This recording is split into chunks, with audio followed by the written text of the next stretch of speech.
মৌলানা আমতলার head মৌলানা ছিলেন মৌলানা শওকত আলী, উনি মারা গেছেন। উনার জন্য সবাই দোয়া করো, আল্লাহ তাআলা যেন ওনাকে কবরে শান্তিতে রাখেন। আল্লাহু আমিন। শিক্ষকদের সব সময় দোয়াতে জড়িত রাখবেন। যেমন আমাদের শিক্ষক ওনারা, তোমাদের শিক্ষক আমরা, এবং ভালোভাবে যদি তোমরা লেখাপড়া করো, আগামী দিনে তোমরাও এরকম আমাদের মতন কি হবে, শিক্ষক হবে। তাহলে এই যে একটা নেটওয়ার্কের ব্যাপার, অবশ্যই দোয়াতে সামিল রাখতে হবে। তো যাই হোক, আগামী দিনে এটা লক্ষ্য রাখতে হবে। দ্বিতীয় কথা হচ্ছে যে জালসা এই ছুটির আগে আগে হয়ে যায়, হয় না? এবার কিন্তু হয় না। জালসা কখন হবে জানো? ঈদের 4 দিন পর শনিবারের দিন কি হবে? জালসা হবে। বিশেষ করে ছেলেদের বলছি,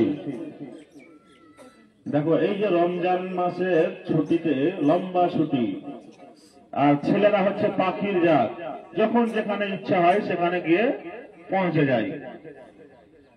তো কোন ছেলের যদি এরকম ইচ্ছাও থাকে যে এই মাদ্রাসায় পড়লাম, এখন আর পড়বো না, তো এটা আমার মাদ্রাসার স্বার্থে তোমাদের কাছে চাওয়া যে জালসার দিন কিন্তু প্রত্যেকটা ছেলে আসিও জালসা শুনতে। বাকি যার ভালো লাগবে সেটা ভর্তি হবে, কি বইলা? এই তোমরাকে বলছি, কারণ মাদ্রাসার জালসায় যদি ছেলে না থাকে মাদ্রাসার জালসা মানাবে? ভর্তি তো প্রত্যেকেই হবে, কিন্তু তারপরেও যদি ব্যতিক্রম কারোর ইচ্ছা নাই থাকে, যেমন অবেদুর আগে থেকে ঢোল পিচ্ছে যে আমি থাকবো না, যা কেউ যদি না থাকে তাহলে ওকে ধরে রাখা যাবে না। তবে শিক্ষক আল্লাহর মতে এখন বেশ ভালোই, আরো একজনকে শিক্ষক নিয়োগ করা হলো, উনিও খুব ভালো পড়বে, তখন বুঝতে পারবে। আর আমরা যারা আছি কিরকম ভাবে তোমরাকে শিক্ষা দিচ্ছি না দিচ্ছি এটা তোমরা তো জানছোই।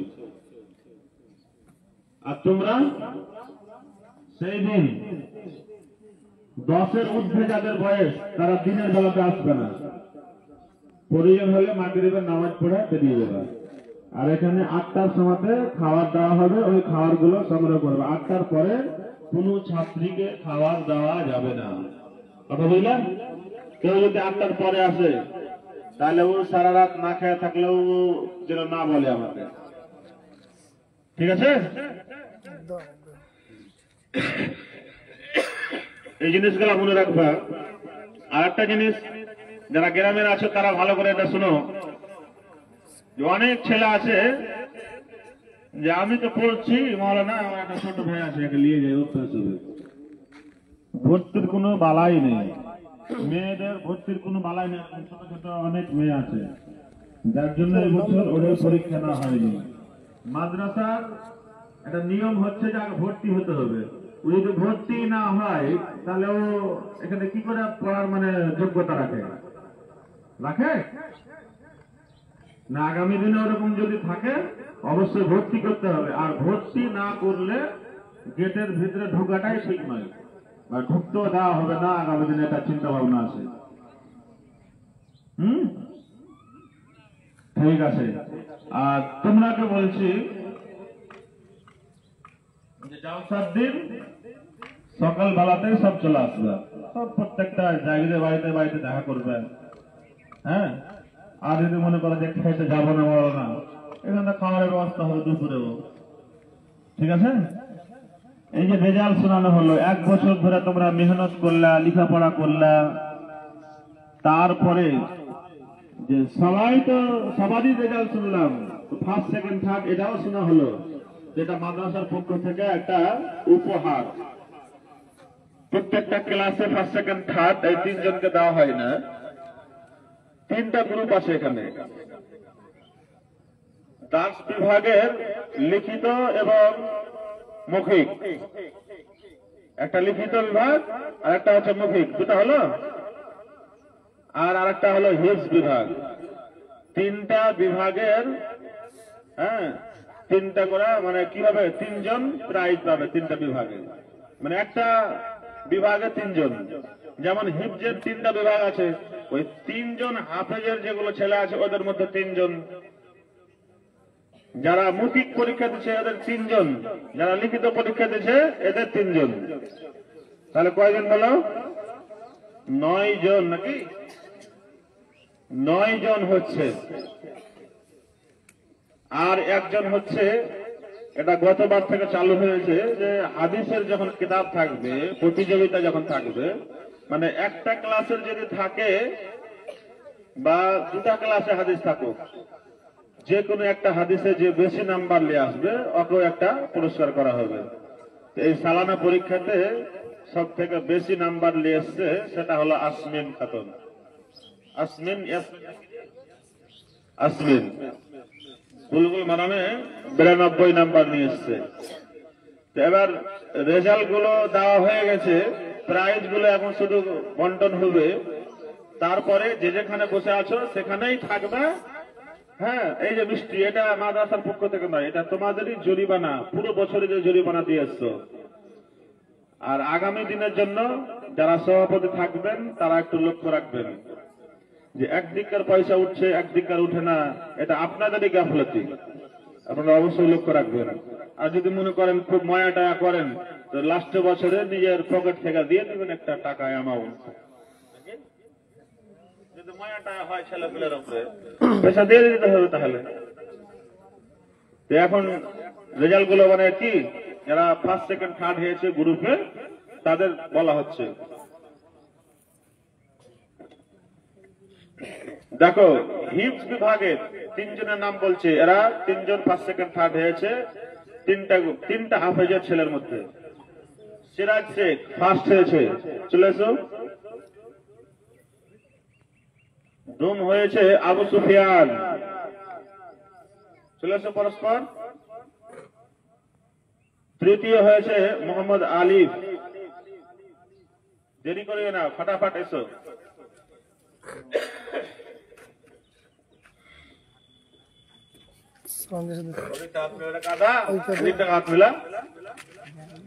করিসনি তো, বরযাত্রী হয়েছিস নি, ডান দিক থেকে মিলে তো হয়, ম্যাডামের কাছ থেকে মিলে তো লাগিস না। একে দাও আগে আবু সুফিয়ানকে, তারপরে মোহাম্মদ আরিফকে। তুই আগে বই পালে আর পরে হাত মিলাতে আসছে।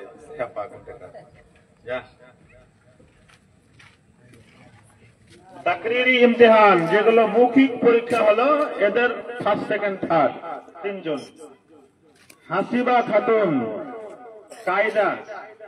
কায়দাতে পড়ে, এই ফার্স্ট হয়েছে।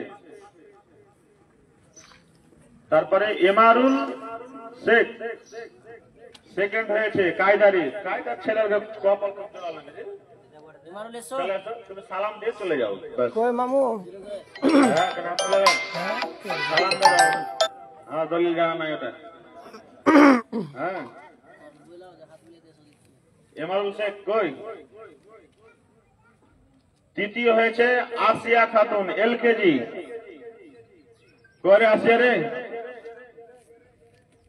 মৌখিক পরীক্ষায় 3 নম্বর স্থান গ্রহণ করেছে পুরো মানে জামিয়াতে।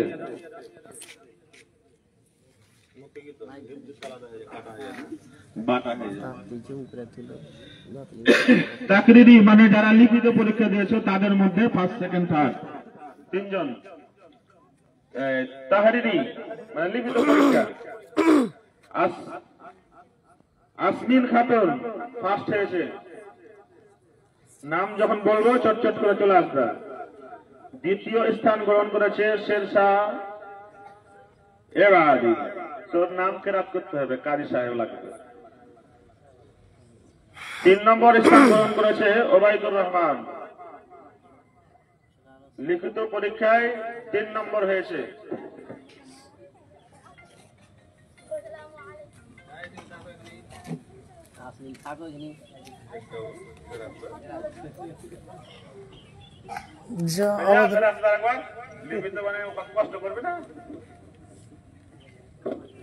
ওবায়দুর রহমান,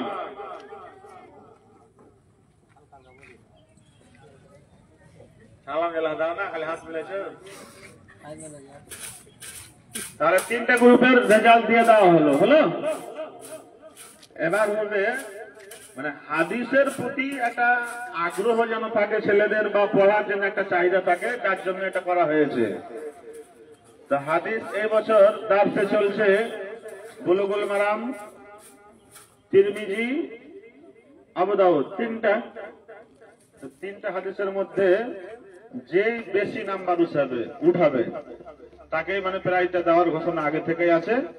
তো আসমিন বেশি পেয়েছে, বুলুগুল মারামে 92 নাম্বার পেয়েছে, যার জন্য হাদিসও ফার্স্ট হয়েছে। কে? আসমিন খাতুন। এসো কইলে যাও। ওয়ালাইকুম সালাম। সালামটা দিবা, নাহলে কই ঘুরে নিয়ে নেবো। তো প্রাইজ দেওয়া হয়ে গেল। এখানে কলম কত টাকা দেখেন তো, হবে? হয়ে যাবে,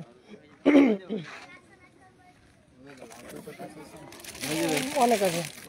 খুলেন। আরেক বছর তো হবে। এদিকে কেউ দেন, এদিকে কেউ দেন। তো সান্ত্বনা প্রাইজ যারা প্রাইজ পেলে না, ক্লাসের ফার্স্ট সেকেন্ড থার্ড হয়েছে, তারাও হয়তো প্রাইজ পায়নি, হয়েছে কিনা? সবাইকে দেওয়া সম্ভব নয়।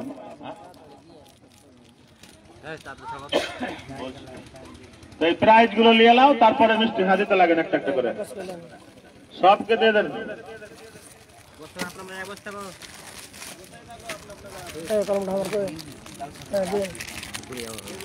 তো বুঝতে পারলা? প্রাইজ গুলো নিয়ে নাও, বসাই থাকো, আবার মিষ্টি দেওয়া হবে। তারপরে তখন কি করবা? উঠতে বলবো, তখন উঠবে, আর না হলে কেউ উঠবে না। दूर में से लिखते हैं।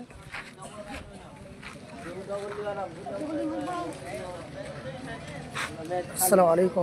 আর ভর্তির ব্যাপার, যারা এখানে আছে ছেলেগুলোকে ছাত্র এবং ছাত্রী, তাদেরকে বলছি কলম বিতরণ করছে যে আমাদের গ্রামে যেগুলো ছেলে বা মেয়ে, এদের খুব অভ্যাস খারাপ, গোটা বছর ভর্তি চলছে। আগামী দিনে পরে পথকালে হবে না, জালসার দিন আবার এলান করে দেবো, মনে করিয়ে দেবো তোমাদেরকে।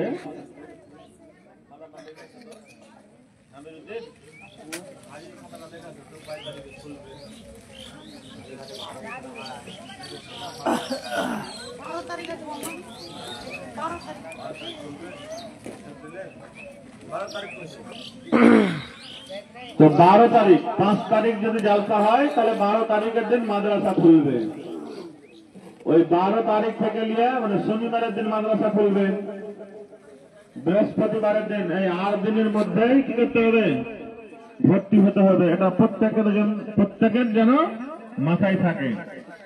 পরে এসে ভর্তি হবে বা ভর্তি হব, এটা চিন্তা ভাবনা রাখিও না, কারণ ওইভাবে ভর্তি নিতে গিয়ে তোমাদের ক্ষতি হয়েছে। এই দেখেন ছেলেটা হারিয়ে গেছে, ছেলেটার বাপ মা কেউ না দেখেন। তোমরা কি করবা?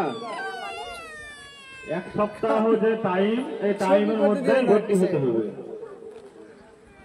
হলো? ঠিক আছে।